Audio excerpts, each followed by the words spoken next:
दोस्तों, भारत की मिट्टी से कई महान वीरों ने जन्म लिया है, लेकिन कुछ ऐसे नाम हैं जो सदा के लिए हमारे दिलों में बस गए हैं। आज हम बात करेंगे एक ऐसे नौजवान की जिसने अपने देश के लिए अपनी पूरी जिंदगी कुर्बान कर दी। एक ऐसे वीर की जो सिर्फ भारत ही नहीं, पूरे विश्व के लिए एक मिसाल बन गया। यह कहानी है भगत सिंह की। भगत सिंह का जन्म हुआ 28 सितंबर 1907 को पंजाब के एक ऐसे परिवार में जो देशभक्ति और इंकलाब से भरा था। उनके पिता और चाचा भी ब्रिटिश शासन के खिलाफ लड़ाई में शामिल थे। इसी माहौल में भगत सिंह के दिल में भी आजादी और सत्य के लिए एक जुनून जाग उठा।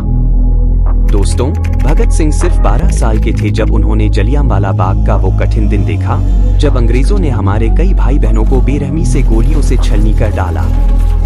भगत सिंह के मासूम मन में उस दिन एक कसक उठ गई। उन्होंने अपने दिल में यह ठान लिया कि वो अंग्रेजों से बदला लेंगे और अपने देश को उनके जुल्म से मुक्त करवाएंगे। भगत सिंह बड़े होते गए और उनका जुनून और भी गहरा होता गया।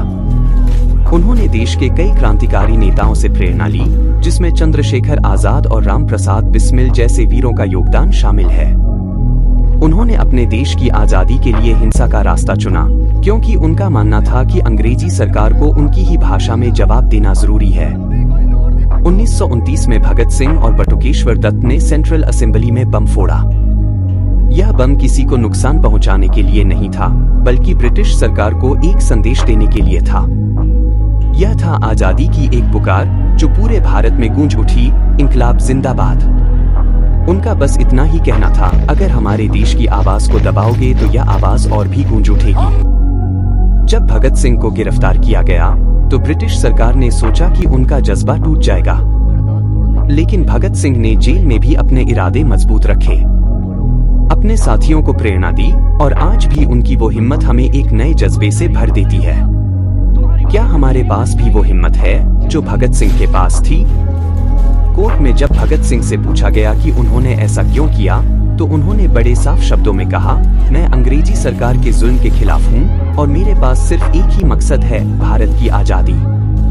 भगत सिंह का कहना था कि आजादी हमेशा से उनका अधिकार है और इसके लिए वो अपना सब कुछ कुर्बान करने को तैयार है। भगत सिंह ने अपने अंतिम दिनों में एक ही बात कही थी, मुझे इस बात का अफसोस नहीं कि मेरी जिंदगी छोटी थी, पर मुझे इस पर गर्व है कि मेरी जिंदगी केवल भारत की सेवा में बिताई गई। फांसी से कुछ समय पहले उनका चेहरा बिल्कुल शांत था, जैसे किसी महान योगी का। उन्होंने अपनी मौत को गले लगाया, लेकिन अपने सिद्धांतों को कभी नहीं तोड़ा। भगत सिंह की कहानी हमें सिर्फ इंकलाब के बारे में नहीं सिखाती, बल्कि अपने जीवन में एक उद्देश्य को पाने की प्रेरणा देती है। आज जब हम अपनी दैनिक जीवन में व्यस्त हो गए हैं, तो भगत सिंह हमें याद दिलाते हैं कि जिंदगी में सिर्फ सफलता और पैसा ही सब कुछ नहीं है।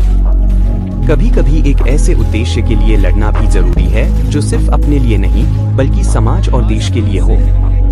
भगत सिंह कहते थे कि हर युवा को अपनी आजादी और अपने अधिकार के लिए लड़ना चाहिए। आज क्या आप भी उनका यह पैगाम अपने दिल में बसा सकते हैं? क्या आप भी अपने जीवन में एक ऐसा उद्देश्य ढूंढ सकते हैं जो समाज और देश के लिए हो? दोस्तों, भगत सिंह की वीरता और कुर्बानी के बाद भारत को एक और महान नेता मिला जो कहते थे, स्वराज मेरा जन्मसिद्ध अधिकार है और मैं इसे लेकर रहूंगा। यह वीर थे लोकमान्य तिलक, जिनसे हम अपनी अगले वीडियो में मिलेंगे। तो चैनल को सब्सक्राइब करें और नोटिफिकेशन बेल जरूर दबाएं, क्योंकि आने वाले समय में आपको और भी प्रेरणा से भरे वीरों की कहानियां सुनने को मिलेंगी।